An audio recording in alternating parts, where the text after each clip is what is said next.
Bismillahirrahmanirrahim. Assalamualaikum warahmatullahi wabarakatuh. Alhamdulillahilladzi an'amana bi ni'matil iman wal islam.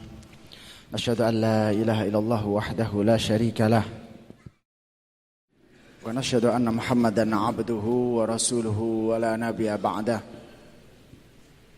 Allahumma la sahla illa ma ja'altahu sahla. Wa anta taj'alul hazna idza syi'ta sahla. Sahhil lana umurana warhamna birahmatika ya arhamar rahimin.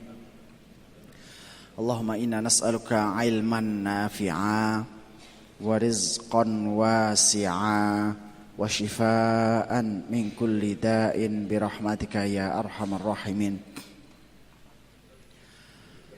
فقال الله تعالى في كتابه الكريم أعوذ بالله من الشيطان الرجيم أأنتم تزرعونه أم نحن الزارعون وقال أيضا أفرأيتم الماء التي تورون أأنتم أنزلتموه من المزن أم نحن المنزلون وقال أيضا أفرأيتم ما الذي تشربون أأنتم أنزلتموه من المزن أم نحن المنزلون أفرأيتم اللاتي تورون وما إلى آخره صدق الله العظيم. Ma'asyiral muslimin rahimakumullah, berbahagia pada pagi hari ini kita suasana yang berbeda dari kajian Ahad pagi yang terbiasa. Akan tapi ini adalah pada hakikatnya bagian dari tadabburul Quran. Pada kesempatan yang lalu di bulan Ramadan bersama kita sudah mengadakan sholat tarawih. Dan kita juga sudah mulai memahami secara global juz per juz kandungan ayat. Di mana kita sudah mengetahui di sana ada beberapa ayat-ayat yang mengisyaratkan pertanian, yaitu di surat An-Nahl. Kemudian juga kita baca di situ surat Waqiah. Kemudian ada lagi di surat-surat yang lain, surat Hajj juga ada informasi tentang pertanian. Surat Al-Baqarah tentu dan lain sebagainya. Pada saat ini kita akan mengupas sebagian kecil dari ayat-ayat Al-Quran yang nanti menjadi kesimpulan kepada kita betapa kita ini masih jauh dari Al-Quran dan betapa juga saat Al-Quran ini betul-betul diamalkan dalam segala aspek kehidupan akan memberikan sebuah perubahan-perubahan yang signifikan, akan memberikan perubahan ekonomi yang luar biasa. Bagaimana kita mengambil isyarat-isyarat Al-Quranul Karim sehingga menjadi inspirasi kekuatan pertanian. Sungguh kita perlu merenungkan secara jelas tentang beberapa hikmah syariat ini, yang dimana kaum muslimin setidaknya harus memahami tentang isyarat-isyarat ini. Pertama, seharusnya kita yang memiliki sensitivitas intelektual itu harus paham kenapa sih selesai surat Al-Fatihah kok Al-Baqarah, kok sapi. Itu kan harusnya kita mulai tergelitik, ada apa dengan sapi? What bahasa Inggrisnya? What something sapi. Ada apa sesuatu yang ada sapi ini Al-Baqarah. Mari sapi nisa wong wedok. Nisa wanita. Saya sendiri juga tergelitik kemarin pagi ide itu, kemudian perlu ada korelasi. Ada apa keterkaitan antara sapi dan wanita? Ternyata banyak dalam ilmu politik Anda akan melihat ada sapi dan ada wanita. Kemudian dalam masyarakat perlu kita fahami selesai sapi kemudian wanita dan rumah tangga sebagainya. Surat Al-Baqarah. Kemudian kenapa zakat itu adalah emas? Kemudian Baqarah, sapi, onta, kambing, kok bukan pakaian?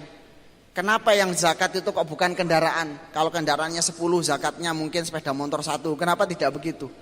Kenapa timbangannya selalu pakai hewan-hewan yang itu ternyata punya rahasia, nanti akan dijelaskan oleh Bapak Muhammad Iqbal. Kemudian juga kenapa justru zakat yang tertinggi itu pertanian. Ini menarik bagi kita. Kemudian dalam kajian-kajian yang lalu sudah kita bahas rahasia-rahasia. Kemarin kita baru berbicara kandungan-kandungan pisang, kandungan anggur gitu Pak. Tapi belum secara meluas.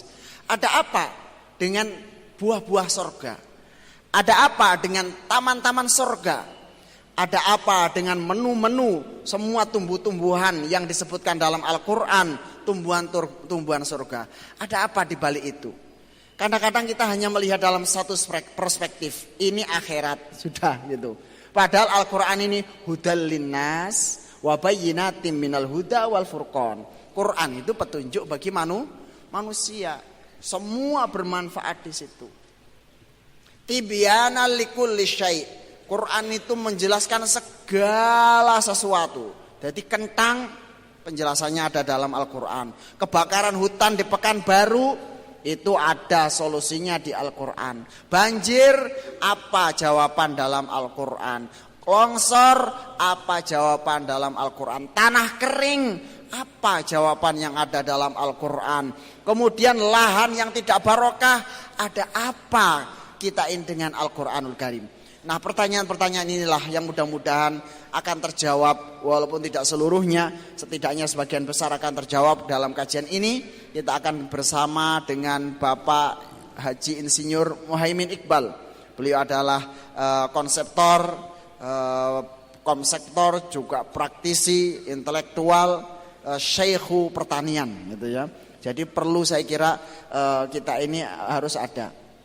Ada pesan bagi kita dan mungkin akan selalu saya ulang-ulang, fenomena yang harus dimiliki kita, ya.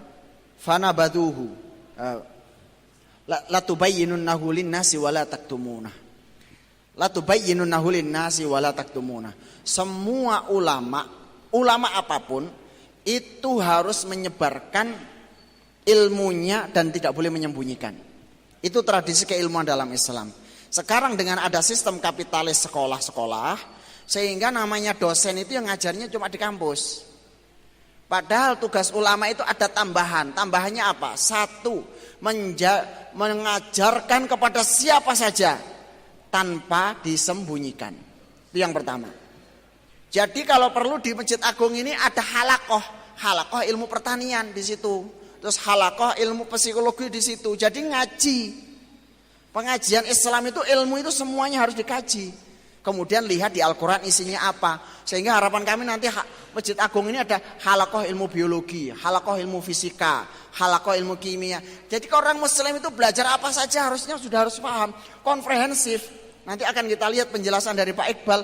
Orang bertani itu harus belajar manajemen. Kalau enggak, korat karit pertaniannya. Orang bertani itu harus belajar ilmu fisika dan biologi. Kalau tidak, ya nggak akan bisa berkembang. Inilah komprehensif Al-Quran berbicara. Kalau Al-Quran berbicara tentang haji, berbicara tentang ilmu geologi, yaitu min kulli fajjin amik. Al-Quran berbicara tentang infak, berbicara tentang pertanian. Mathalul ladzina yunfiquna amwalahum fi sabilillahi kamathali habbatin ambatat sab'a sanabila fi kulli sumbulatin mi'atu habbah. Al-Quran berbicara tentang perang Romawi. Ternyata di situ juga ada isyarat bahwa dataran yang paling rendah adalah dataran fi adnal ardi, yaitu Laut Merah. Ini Al-Quran mengajak pada kita bahwa Anda saat berbicara tentang haji, di situ ada ilmu pertanian. Jangan lupakan, jangan pisah antara pertanian dengan ilmu haji. Begitulah ikhwan fiddin rahimakumullah, sebagai pengantar pada kita. Insya Allah akan kita dengarkan dari Bapak Iqbal beberapa paparan tentang korelasi dan hikmah kita untuk tadabbur ilmu pertanian. Kami persilahkan. Perkenalan berikutnya, beliau juga kalau nanti ke Blitar ada perkebunan paling banyak di luar Jawa, tapi di Jawa ada 500 hektar Pak Bu, 500 hektar di Malang. Nanti Bapak Ibu bisa ngadakan kunjungan rekreasi pertanian mungkin. Bisa ke sana. Saya kira demikian. Kami persilahkan Pak Iqbal. Ya. Bismillahirrahmanirrahim. Assalamualaikum warahmatullahi wabarakatuh. Alhamdulillahirabbil alamin nabihi nasta'inu ala umri dunya waddin wassalatu wassalamu ala sayyidil mursalin sayyidina maulana Muhammadi wa ala alihi washabihi ajmain amma ba'du. Alhamdulillah Bapak Ibu sekalian, pagi ini saya bisa bersilaturahim dengan Bapak Ibu sekalian, menambah persaudaraan, menambah manfaat, mudah-mudahan banyak hal yang bisa kita sinergikan atau diambil manfaatnya dari silaturahim ini. Saya mulai dengan cerita supaya Ibu tahu konteks bagaimana ketika keunggulan ketika Al-Quran digunakan. Suatu saat ada rombongan kaum musyrikin. Biasa kaum musyrikin itu suka usir. Kaum musyrikin ini datang kepada Rasulullah SAW tapi dengan kata-kata yang tidak sopan.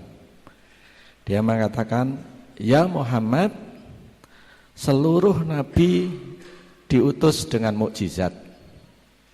Nabi Musa diutus dengan mukjizat tangannya yang bercahaya. Nabi Isa datang diutus dengan mukjizat bisa mengobati orang buta, bisa mengobati penyakit lepra dan lain sebagainya. Lantas mukjizatmu apa?" Gitu. Karena mereka meragukan kenabian Nabi. Lalu Nabi mengatakan begini, "Aku datang dengan ini." Yang disebut ini, kita tahu bahwa mukjizat Nabi adalah Al-Quran. Tapi yang disebut ini oleh Nabi, Nabi membacakan 6 ayat. Yang dimulai dari surat Ali Imran 190. A'udzubillahi minasyaitonirrajim. Bismillahirrahmanirrahim. Inna fi khalqis samawati wal ardh wa ikhtilafil laili wan nahari la ayatil lil ulil albab. Seterusnya sampai ayat fastajaba lahum rabbuhum anni la udhi wa amala amilin minkum dan seterusnya. Jadi apa yang disampaikan Nabi sebenarnya bisa mengatakan aku datang dengan ini, yaitu berupa Al-Quran. Tetapi Nabi ingin memberi contoh lebih detail, yaitu dengan membacakan 6 ayat tadi. Bayangkan, Ibu Bapak tahu apa mukjizat, makna mukjizat? Mukjizat adalah sesuatu yang demikian unggul, yang bisa menaklukkan obsesi apapun pada zamannya. Nabi Musa diberi kemampuan untuk menaklukkan sihir para pesihir Fir'aun. Kenapa? Karena saat itu obsesi kaum Fir'aun adalah sihir. Nah, kemudian Nabi Isa diberi pengobatan berupa apa istilahnya, kemampuan mengobati. Kenapa? Karena obsesi kaum Nabi Isa adalah saat itu pada zamannya adalah kesehatan. Maka diberi kemampuan memberikan apa yang sangat mengungguli apa yang dicapai saat itu. Nah, sekarang obsesi masyarakat kita sekarang apa? Obsesi masyarakat kita sekarang ada yang obsesinya sihir, ya kan? Ibu bapak sering mendengar di dewan yang terhormat kita, orang sihir menyihir anggaran luar biasa canggihnya, kan gitu. Ada yang obsesinya pengobatan, ada yang obsesinya ekonomi, teknologi. Semua obsesi umat zaman ini akan dengan sangat mudah diungguli oleh Al-Quran, kan itu.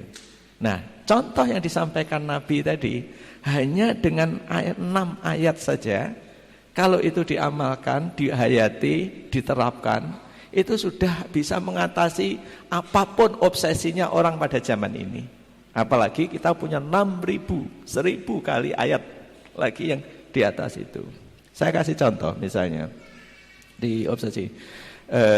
Siapa yang dikatakan di ulil albab di rangkaian ayat tadi? Alladzina yadhkurunallaha qiyaman wa qu'udan wa 'ala junubihim wa yatafakkarun. Berpikir tentang apa? Wa yatafakkaruna fi khalqis samawati wal ardh.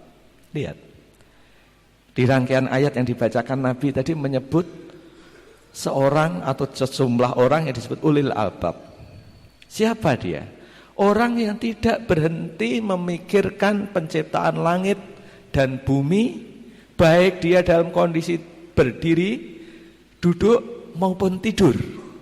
Artinya apa? Siang malam dia tidak berhenti memikirkan ciptaan Allah. Bayangkan kalau umat ini Ada yang memikirkan seperti ini, yang disebut ulil albab. Dia adalah orang yang memahami inti dari setiap persoalan.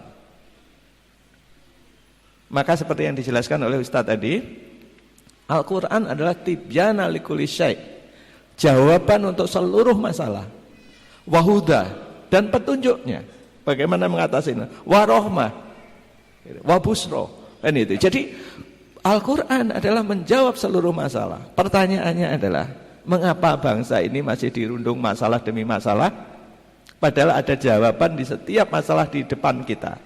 Sederhana, karena belum kita gunakan. Loh, bukannya banyak di Indonesia membaca Al-Quran, hafal Al-Quran, anak-anak kecil pun banyak sekali yang hafal Al-Quran. Sederhana, Al-Quran dibaca saja sudah memberi manfaat, jelas. Bahkan sudah bisa menjadi perisai, jelas. Suatu saat, sesaat setelah turunnya surat Al-Lahab, istri Abu Lahab kalap, sangat marah karena menuduh Nabi melalui ayat-ayat Al-Quran menghujat suaminya. Maka dari jauh istri Abu Lahab itu membawa alu. Bapak Ibu tahu alu ya, pukulan dari batu. Waktu itu Rasulullah SAW lagi berada di sampingnya adalah sahabat setia beliau, Abu Bakar radhiyallahu anhu.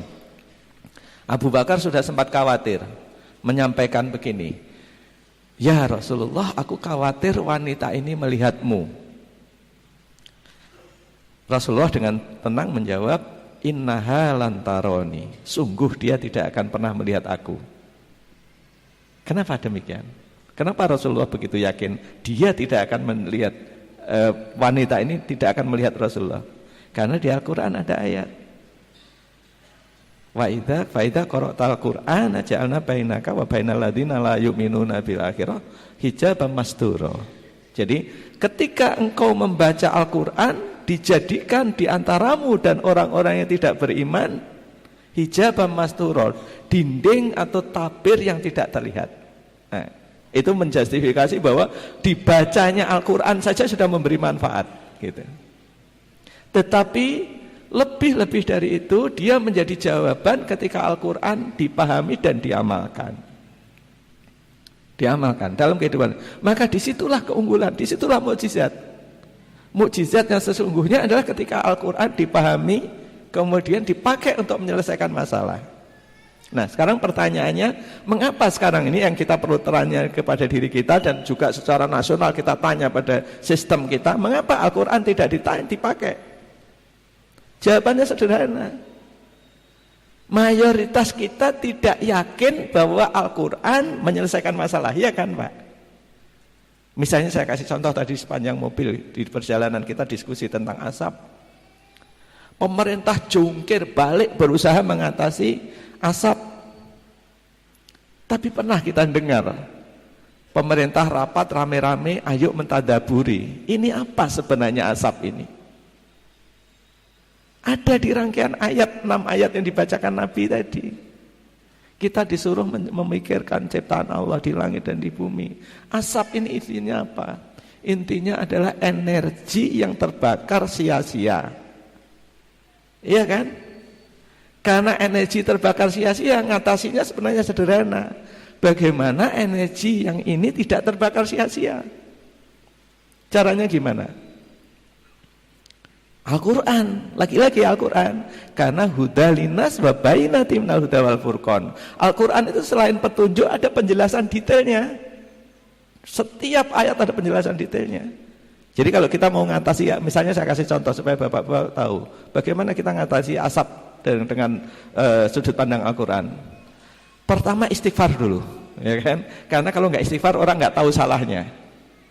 Loh, di mana apa kaitannya Al-Quran dengan mengadamkan asap dengan istighfar? Ada ayatnya, surat Nuh, faqultu astaghfiru rabbakum innahu kana ghaffar yursilis sama alaihim wal yursilis sama wal alaikum mitrara. Jadi akan diturunkan hujan yang sangat lebat. Wa yumditkum bi amwali wa banin wa yaj'alakum jannati wa yaj'alakum anhara. Itu. Jadi dijadikan kamu banyak harta, banyak anak dan sungai-sungai yang gitu. Jadi ayatnya petunjuk. Pertama istighfar. Setelah istighfar kita koreksi. Sederhana, tadi dibacakan Ustaz juga. Alladzi ja'ala lakum minasyajaril akhdari naro. Dialah yang menjadikan kayu yang hijau. Itu adalah api, dari situ keluar api, energi. Artinya sederhana. Petunjuknya pertama istighfar, kemudian semua yang kebakar itu kan semak belukar. Bekas-bekas kayu, ranting-ranting kayu, energi yang hijau. Kalau itu sekarang kita press, bahkan saya bisa menunjukkan mesinnya kayak apa. Dikumpulkan, dikeruk, dihancurkan, dipres jadi chip, jadi partikel-partikel, itu menjadi bahan bakar yang sekarang lagi digandrungi negara maju.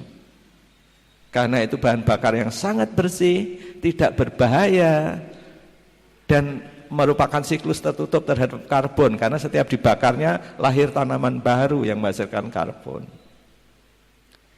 Bahkan itu lebih aman. Jadi kalau saya bayangkan ibu-ibu, saya sendiri sampai sekarang, itu saya sama keluarga itu trauma dengan gas. Bayangkan orang modern zaman sekarang dipaksa pakai gas, gitu. Padahal gas itu termasuk yang sangat berbahaya dan kita harus nenteng sesuatu yang besar. Lebih aman apa kira-kira seandainya ibu buat kompor sederhana, terus bahan bakar ibu dalam plastik berisi chip kecil-kecil, yang kalau dibakar dia jauh lebih efisien dan tidak mungkin meledak, ya kan? Nah, petunjuknya simpel seperti itu. Api dari energi yang hijau. Jadi yang kebakar itu energi. Nah, kenapa sekarang kita mundur dulu? Kenapa orang tidak gunakan ini? Solusi yang dari Al-Quran. Dasarnya karena kita ragu. Kita meragukan kalau Al-Quran bisa menyelesaikan masalah kita saat ini di zaman ini. Kan gitu. Loh, kita bukannya kita Muslim? Iya.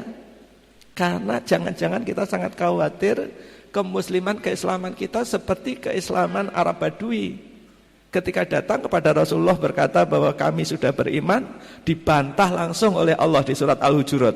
Katakanlah wahai Muhammad, kalian belum beriman, kalian baru berislam. Yang beriman seperti apa? Innamal mu'minuna alladzina amanu billahi wa rasulihi tsumma lam yartabu, dan seterusnya. Jadi orang yang beriman adalah beriman kepada Allah dan Rasulnya, kemudian dia tidak lagi ragu-ragu. Artinya tidak lagi ragu-ragu dengan petunjuknya, dengan sunnahnya. Dikatakan Al-Quran apa? Dia yakin kalau Al-Quran bilang tibyana likulli syai', maka dia akan melihat jawaban seluruh masalah ada di situ. Saya kasih contoh lagi yang ada yang di sekitar kita, bapak-bapak sekalian. Simple thing yang masih dalam rangkaian tadi. Kita disuruh memperhatikan ciptaan Allah di langit dan di bumi. Apa? Nah, itu karakternya. Petunjuk bahwa Al-Quran ketika menyuruh memperhatikan, Al-Quran juga memberi contoh apa yang perlu diperhatikan. Sampai sedetail-detailnya. Misalnya contohnya yang disuruh memperhatikan yang ada di sekitar kita adalah unduru ila thamarihi idza asmara wa yan'ih. Kita disuruh memperhatikan buah ketika pohon itu berbuah dan dia dalam proses matangnya. Lihat. Kita bahkan Al-Quran kayaknya kok sepele ya. Kita disuruh memperhatikan buah ketika suatu pohon itu berbuah dan dia matang. Apa dampaknya? Ketika kita tidak memperhatikan satu ayat ini aja, Bapak Ibu kalau tahu buah matang dari mana? Dari codot kan? Codot sudah makan duluan, matang, Bapak baru tahu, oh buah saya matang. Iya kan? Codot sama Allah diberi mata yang lebar supaya dia bisa melihat dalam kegelapan malam. Diberi telinga yang seperti corong supaya dia kayak sonar. Jadi dia bisa terbang sangat cepat di antara ranting tanpa nabrak. Diberi hidung yang panjang supaya dia mencium sangat jauh. Dengan cara itu codot bisa mendeteksi buah matang dalam ratusan meter. Manusia punya enggak? Punya. Manusia lebih dari itu. Sama Allah kita diberi ilmu, diberi akal, dan diberi wahyu. Tetapi ketika ilmu dan wahyu ini tidak kita gunakan, apa yang terjadi? Kalah sama codot. Iya kan? Begitulah, ketika kita tidak menggunakan ilmu dan wahyu kita, wahyu petunjuk kita, maka deteksi buah matang saja kita udah kalah sama codot. Dampaknya adalah di Indonesia, meskipun kita sangat kaya dengan buah, Kita selalu impor buah yang sangat banyak karena kita nggak tahu buah kita matangnya kayak apa, ngelolanya kayak apa. Dibayangkan, dari perintah satu penggalan ayat suruh memperhatikan buah ketika matang. Kalau ini kita kembangkan menjadi teknologi penanganan pra dan pasca panen. Jadi seluruh perguruan tinggi yang pertanian yang dalami teknologi pertanian pasca panen, bahkan pra panen, bisa belajar dari satu ayat ini. Kalau didalami, lihat. Saya kasih contoh misalnya, kalau ibu perhatikan buah, nih makanya kalau memperhatikan ayat terus digunakan, ibu akan bisa menjadi penguasa buah Indonesia. Misalnya kasih contoh, kapan buah mangga itu matang? Ada yang tahu nggak? Kita sekitar kita ada buah mangga. Kapan supaya nggak keduluan codot itu gimana caranya? Salah satunya kalau ibu amati akan tahu.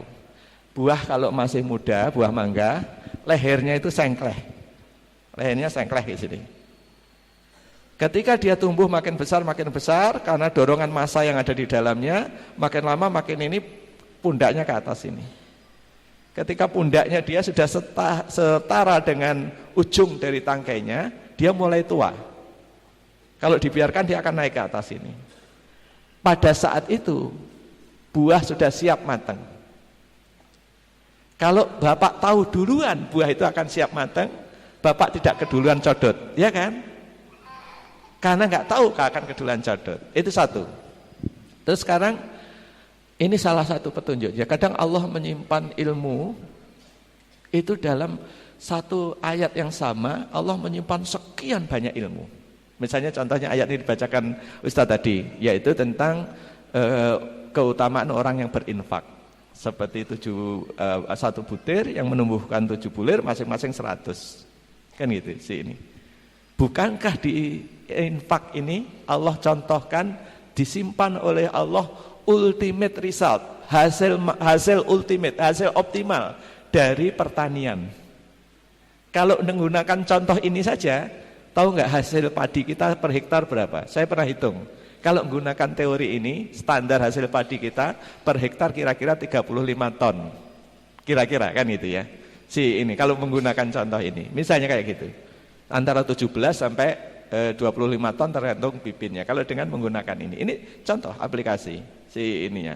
Terus nanti di rangkaian ayat yang sama, beberapa ayat sesudahnya Allah bercerita tentang infak. Itu seperti kita nanam di bukit-bukit yang kalau toh diturun hujan sedikit dia sudah tumbuh. Kalau turun hujannya lebat dia hasilnya 2 kali.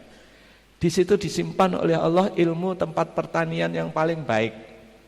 Menanam tanaman yang paling baik di mana? Di bukit-bukit. Kayak di daerah Karangpandan yang belakang ini kemarin saya lihat ada bukit-bukit yang indah. Untuk bercocok tanam yang sangat baik. Maka digambarkan di surat Nur, pohon zaitun terbaik adalah yang tumbuh la syarqiyatin wala gharbiyah, tidak di timur dan tidak di barat. Maksudnya adalah tidak terhalang matahari. Di mana? Ya di bukit lagi. Gitu. Indonesia sangat banyak bukit. Sangat banyak bukit. Nah, demikian pula kaitannya dengan buah tadi misalnya. Kalau kita kuasai ilmu menangani buah dari petunjuk Al-Quran, itu akan keluar bahkan teknologi yang sekarang belum kebayang oleh manusia. Teknologi penanganan buah aja, karena Indonesia sangat kaya dengan buah.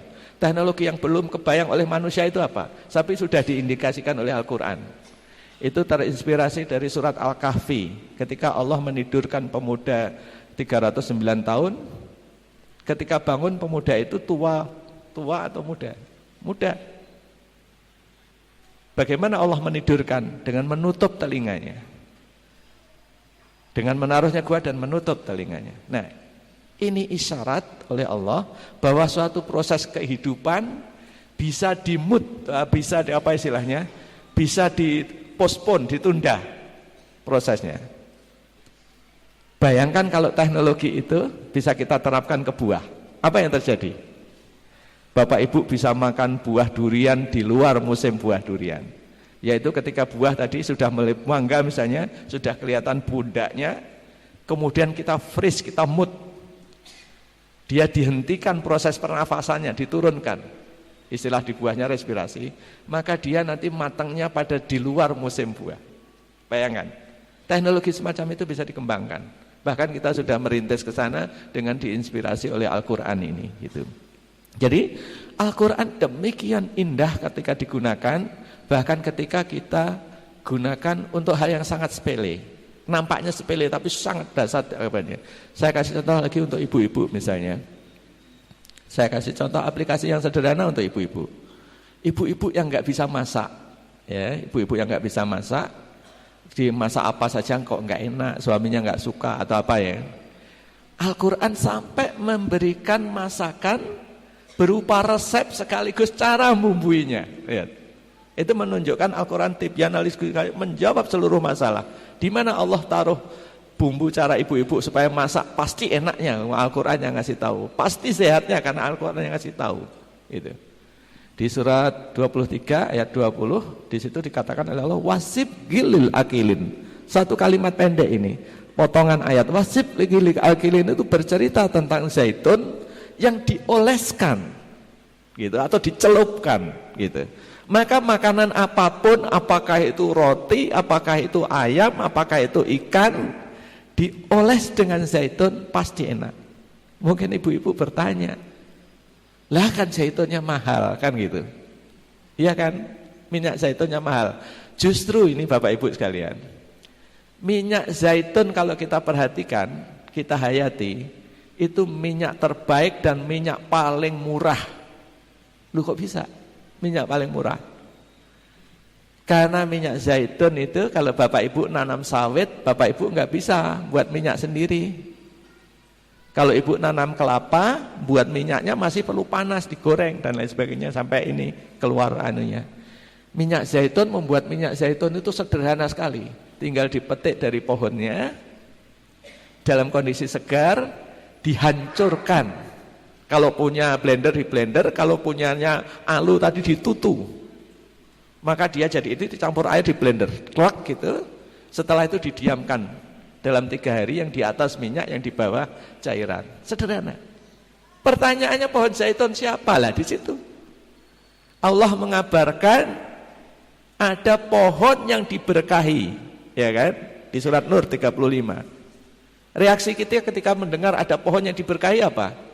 Terhadap zaitun. Kebanyakan kita akan mengatakan begini, itu pohonnya orang Mediterania, pohonnya orang Arab, Sinai, gurun Sinai dan lain sebagainya. Pernah enggak kita merasa bahwa Allah ketika bercerita tentang ini, zaitun yang pohonnya diberkahi ini, Allah bercerita dengan kita, Allah ngomong dengan kita, iya kan? Nah, karena kita praduga kita terhadap Allah tidak benar, mengira Allah sedang pamer bahwa ada pohon yang diberkahi namanya zaitun tapi bukan untuk kamu kan gitu, untuk orang sono kan gitu. Nah, oleh sebab itu perlu menghayati Al-Quran ketika Allah menyampaikan sesuatu, sebenarnya Allah sedang berbicara dengan kita. Ketika Allah bicara, aku jadikan kamu dari tanah dan aku jadikan kamu pemakmurnya, Allah sedang menyuruh kita untuk menjadi pemakmur bumi. Ketika Allah bercerita tentang pohon yang diberkahi, Allah hendak ngasih tahu, ini loh pohon yang harusnya kamu tanam, kan gitu.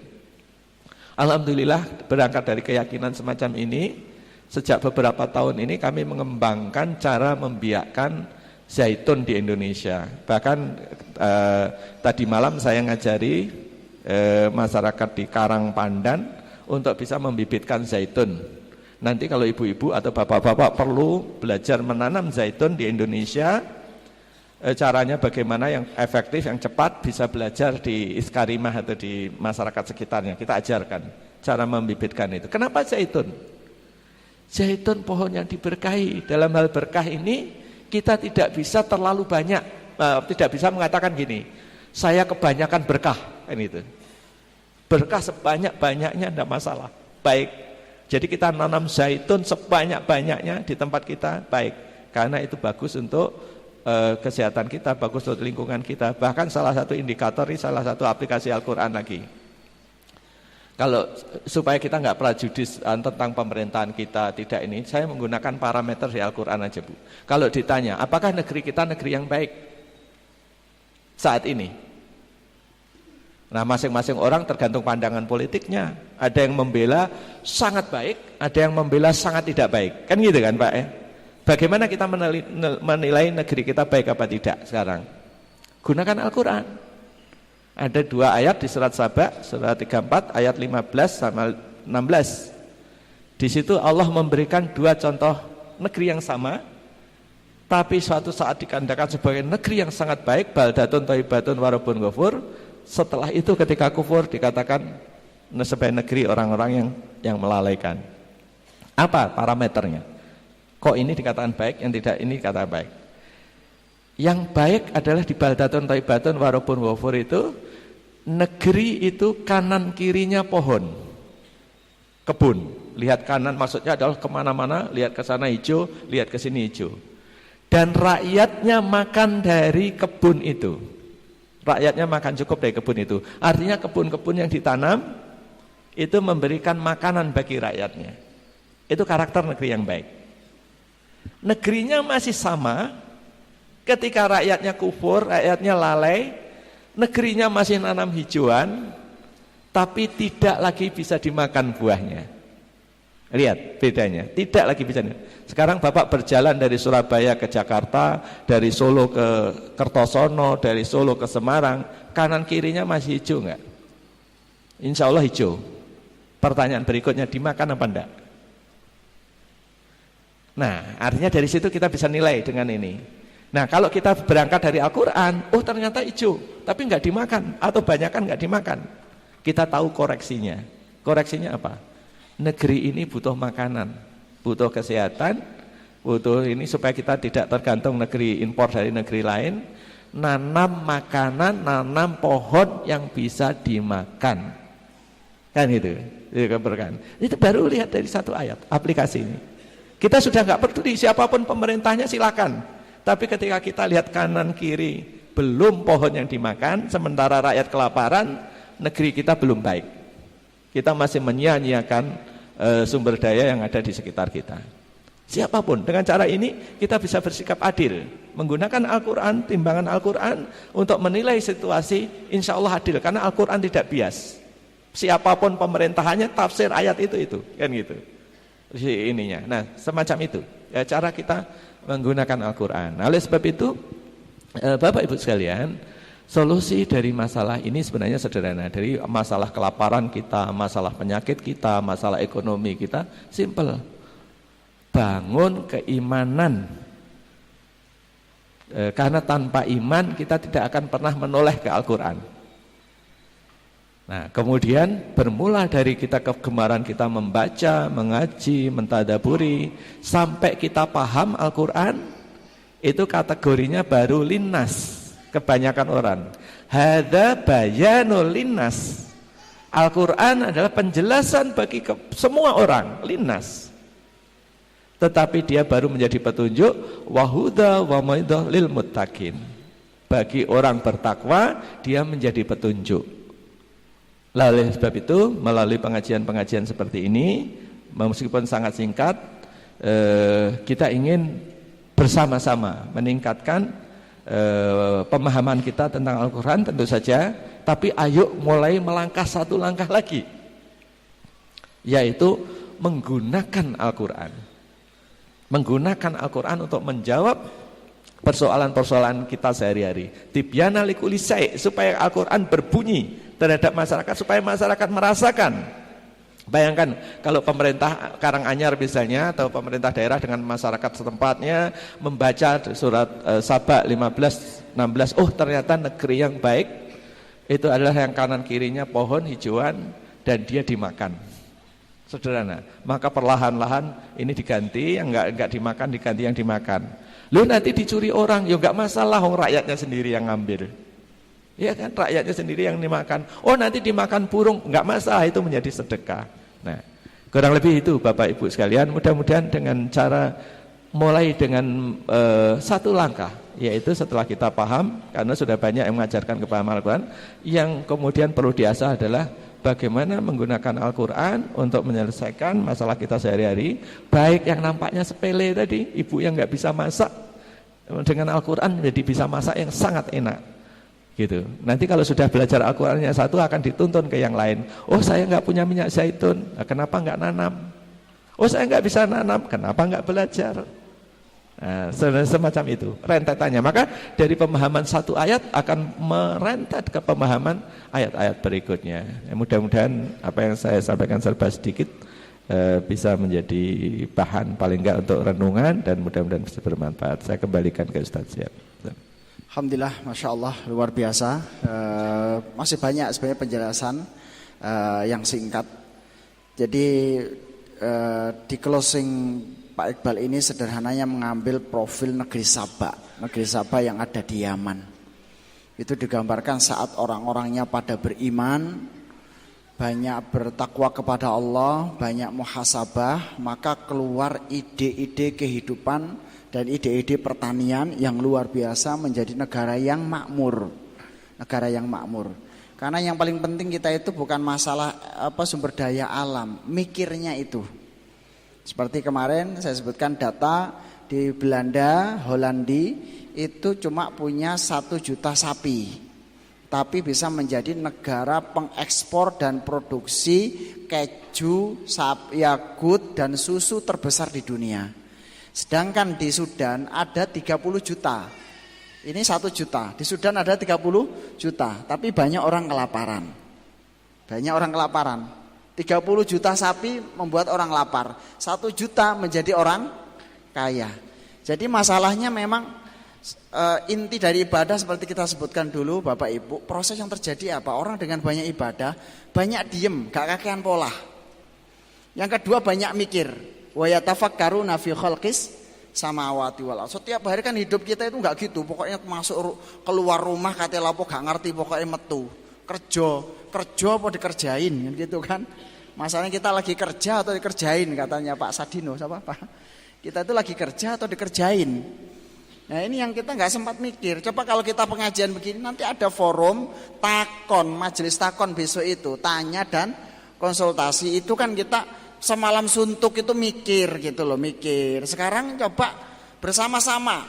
Kalau kita selalu mengandalkan para sesepuh kita, mengandalkan Bapak Bupati, mengandalkan Bapak Pemerintahan, berapa orang?